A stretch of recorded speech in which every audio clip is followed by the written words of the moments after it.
अगर हमें पूछा जाए कि आज़ादी कौन लाया, कैसे लाया, तो हम जवाब देंगे, देगी हमें आज़ादी बिना खड़ग बिना डाल, साबरमती के संत तूने कर दिया कमाल। अरे आपको मालूम है, ये गीत से हम सरदार पटेल को भूल जाते हैं। क्यों? तो चलो मैं तुमको बताऊँ आज़ादी कैसे मिली, कब मिली। आपको तो मालूम है ना, दूसरा विश्व युद्ध हुआ था जिसमें जर्मनी हार गया था। उसमें भारत की सेना का मुख्य हिस्सा था जर्मनी हराने में, लेकिन जापान पर एटम बम गिरा तो एकाएक शरणागत स्वीकार ली जर्मनी ने, जापान ने। जर्मनी तो हार ही गया था। तो ये युद्ध में सभी सैनिकों की ज़रूरत थी, लाखों की संख्या में। तो हमारा देश में, विशेष तो पंजाब में, अंग्रेज़ों ने बहुत बहुत प्रॉमिसेस किया था कि वॉर जीतने के बाद आपको ये देगा वो देगा। तो एक जहाज़ जिसका नाम तलवार था, नेवी में था, जिसमें ज़्यादा करके सिख लोग थे, वो युद्ध जीत के बम्बई में आया, गेट ऑफ इंडिया के पास। क्यों? कि हेडक्वार्टर कुलाबा में था। तो उनको मालूम हुआ कि जैसा हम जहाज खाली करेंगे तो बेकार हो जाएंगे, घर पर बैठ जाएंगे। तो वो लोगों ने कहा, अरे ये क्या हो जाएगा। तो उन्होंने एक विनती की कि हमारी नौकरी कायम रखने को आप बोलो। किसी ने जवाब नहीं दिया। तो वो लोगों ने फिर अल्टीमेटम दिया, हमारी नौकरी आप कायम करेंगे तो हम जहाज खाली करेंगे, नहीं तो खाली नहीं करेंगे। वो टाइम ब्रिटेन में चर्चिल जी प्राइम मिनिस्टर थे। तो उन्होंने रॉयल एयरफोर्स से धमकी दी तलवार जहाज को, सैनिकों को, कि अगर 48 आवर्स में सरेंडर नहीं हुए तो सबको डुबा दिया जाएगा। यहाँ तो सिख लोग थे। वो लोगों ने कहा, अरे मरने के तो हम नेवी में ज्वाइन हुए थे, सैनिक बने थे। तो अभी हमने एक भी विमान देखा तो हम विमानों को उड़ा देंगे और कोलाबा का जो थाना मुख्य है नेवी का, वो भी हम ख़त्म कर देंगे। ये बात भारत में आने से अरुणा असफ अली खुश हो गया और सरदार पटेल को बोला कि चलो नेवी की तलवार जहाज हमारे साथ है, हम सपोर्ट करें उसे। सरदार ने कहा नहीं, उनको जहाज खाली करना ही होगा। तो उन्होंने, अरुणा असफ अली जी जो समाजवादी थे, उन्होंने जवाहर को बुलाया और जवाहर ने सपोर्ट किया। पूरा देश को सपोर्ट करने की बात आई। तो अंग्रेज लोग समझ गए। उन्होंने सरदार पटेल को बोला, आप तलवार जहाज में जाके वो लोगों को समझा करते कि खाली कर दे जहाज। सरदार जी ने नेवी बोट तलवार में जाके सैनिकों को कहा, देखो आप 1857 याद करो, हम हार गए थे, हमें फिर हारना नहीं है, हमें आज़ादी जीतना है। अगर आप भारत की आज़ादी को समर्थन देते हैं तो कांग्रेस से और से मैं तुमको वचन देता हूँ कि आपकी नौकरी हमेशा के लिए रहेगी, और पूरा नेवी को आप ये बता दो सबकी नौकरी कायम रहेगी। आप आर्मी एयरफोर्स को भी बता दो। और सरदार ने जहाज़ खाली करवा दिया। अंग्रेज खुश हो गया, लेकिन जहाज़ खाली होते ही पूरा देश में स्ट्राइक हो गई। पूरा आर्मी नेवी एयरफोर्स सरदार के साथ हो गया। ये समय इंग्लैंड में चुनाव आया, चर्चिल चुनाव हार गया कि युद्ध जीता, लेकिन लश्कर खोने से भारत हाथ से गया। उसके बाद में जो मिनिस्ट्री आई, तो इधर सर स्टेफन क्रिप्स का मिशन आया था। सरदार पटेल को बोला तो सरदार ने बोला, मिलिट्री मेरे साथ है, मुझे आज़ादी चाहिए। उन्होंने कहा कि आपको होम रूल डोमिसाइल सब गवर्नमेंट देने को हम तैयार है, सांस्थानिक स्वराज आप ले लो, सिर्फ मिलिट्री और प्रदेश नीति हमारा हाथ में रहेगी।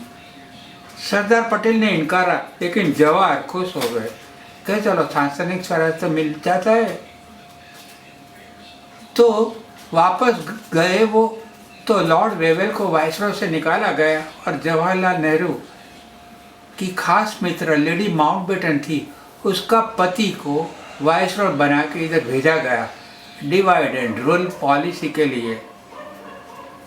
उन्होंने आके जवाहर के साथ मसलत की, शिमला तक जलसा किया। तो जवाहर तो जैसा 1931 में मोतीलाल जी के बाद वो कांग्रेस में प्रेसिडेंट हुए थे, ऐसा प्राइम मिनिस्टर होने को राजी हो गए। सांस्थानिक स्वराज का देखो, आज़ादी का नहीं। सरदार पटेल ने ये नामंजूर किया, पूरी कांग्रेस सरदार के साथ हो गई। तो जवाहर ने बताया कि जो सरदार साथ में नहीं है तो सांस्थानिक स्वराज का स्वीकार नहीं होगा, और मिलिट्री मुझे साथ दे उसमें मुझे शंका है।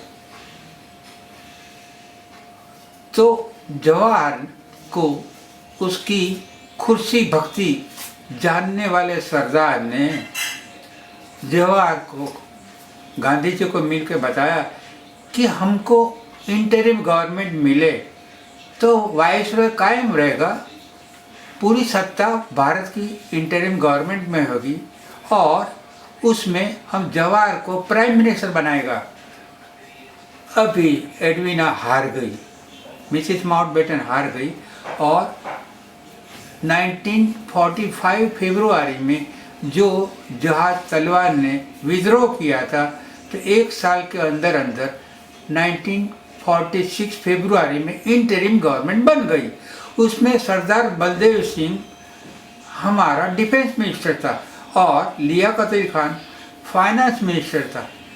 लेकिन नेहरू और जिन्ना को जमता नहीं था, इसीलिए हमें 14 अगस्त 1947 में पाकिस्तान देना पड़ा।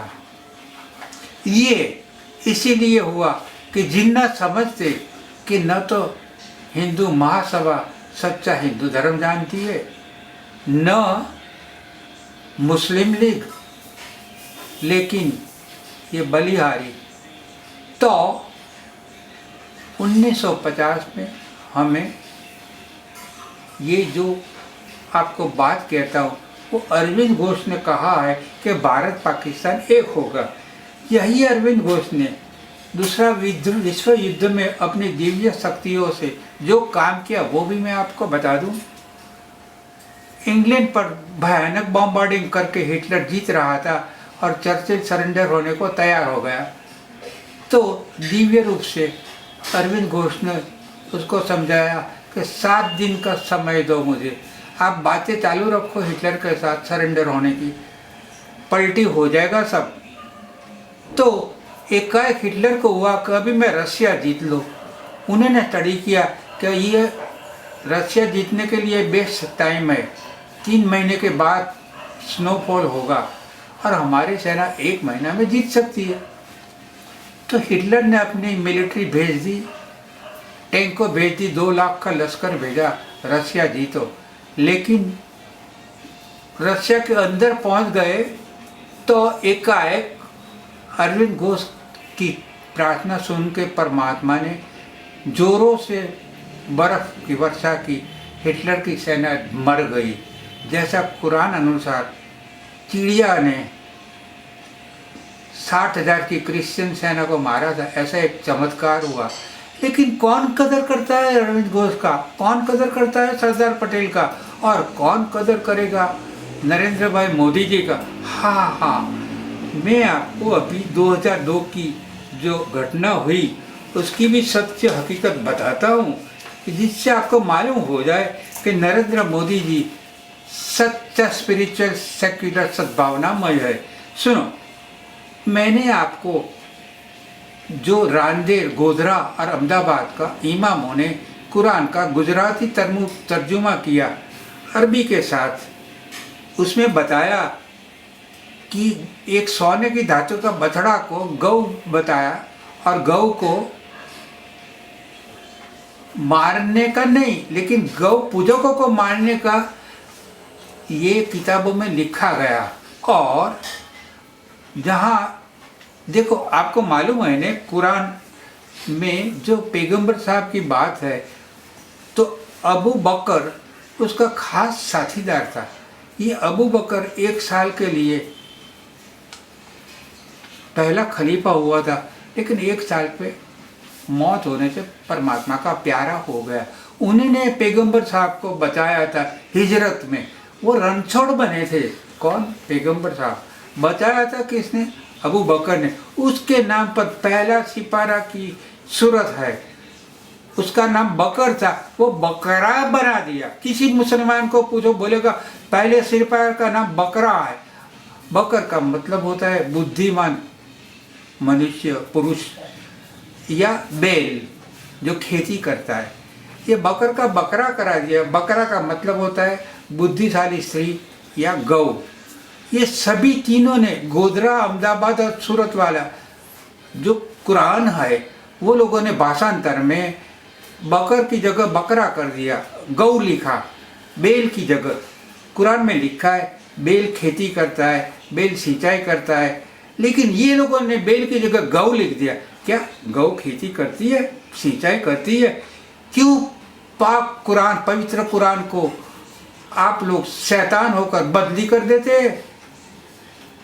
आप कुरान खोलो, ये पढ़ो, परमात्मा ने एक ही धर्म कहा है। तो ये नरेंद्र भाई को यही कुरान वाले, जब नरसिंह राव